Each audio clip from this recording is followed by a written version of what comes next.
Yeah, I'll always be a metalhead. Nothing can take that away from me. Right. I mean, not jail, not people, not religion, not anything. I'll always be a metalhead.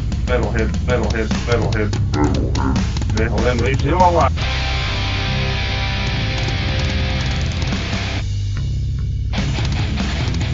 You're listening to the Great Metal Debate Podcast.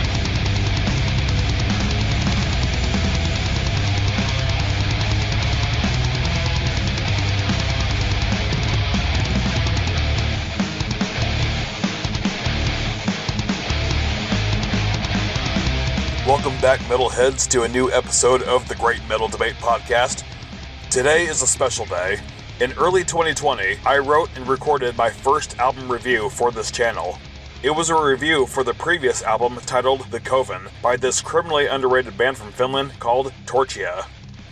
I remember being so happy that I found another amazing underground melodic death metal band. I awarded it with a flawless 10 out of 10 rating. Keep in mind that I was still a novice music critic at this point, but 4 years later, we are treated to yet another Torchia album titled Arcane Magicae. My first thoughts about this third studio full-length is, oh hey, they changed their logo. I respect that both logos were legible. Another noticeable change is that the production sounds even more solid than its two predecessors. Torchia is signed with Rockshot Records, and I was unable to find the name of their sound engineer or producer. Whoever it was, they once again did a phenomenal job on the mix and mastering. Every instrument is audible without a single washed out note and was crystal clear. Let's talk about each individual track, but first, I apologize in advance if I butcher the pronunciation of any of the band members' names. The very first song is titled There's a Witch Among Us, and it is a bop. A few weeks ago, after I first heard it, I was at work with the chorus stuck in my head. One of my coworkers thought I was possessed because I kept screeching, "There's a witch among us!"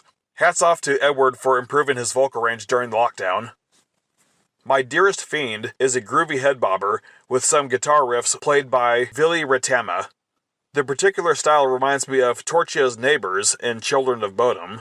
I can really hear the windy harmonies that closely resemble what Alexi Laiho used to pull off. The influence is definitely there, and it's certainly welcomed. La Magra is another track to get your foot tapping along to the beat. The drums sound very crisp in this recording, just like with every song on the album. Vili Virtanen's precise skills do not go unnoticed. The fact that he keeps it up for the duration of the longer tracks is an impressive feat alone. His tribal moment opens the next song titled Rat Shaman, which is another all-out rager. E2 Tingander, who is the new bass player, shines in the beginning of the track Serpent Icon with this 30-second riff. I love how both the guitarists never seem to drown out his bass with the continuous shredding all over the frets. Henry Heikkinen serves up the chuggy guitar moments that are guaranteed to get your head nodding. The Messenger kicks things off with the symphony before smacking you in the face with a tasty guitar solo and then sucking you right back into another calm moment before the vocals come in. This one is slightly unpredictable when it comes to the fluctuation of the myriad of tempo changes.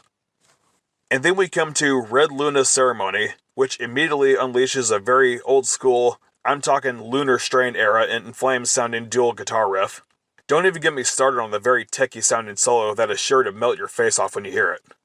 It's almost as if Torchia took my 10 out of 10 rating for the Coven, and then said, hold my beer, because they have really dialed this one up to 11.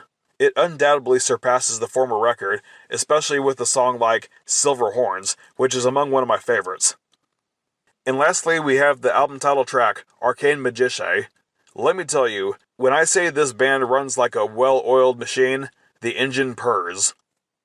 Many people refer to Sweden as being the melodic death metal capital of the world, but Finland has been making waves in recent years with bands like Mors Principium Est and Omnium Gatherum. Arcane Magicae proves to be a formidable example of the Finnish scene being a sleeping giant. Not to mention, I've always been a fan of stopping the music in the middle of the song to make a specific lyric stand out. In this case, we hear Edward shout, "To make the world burn," which, if you ask me, is cool as fuck. Despite being brand new to writing reviews, I knew back 4 years ago that this band was something special and deserved every bit of the praise. Finding a band like this on your YouTube recommendations will make you feel like Sisu, who just struck a gold mine.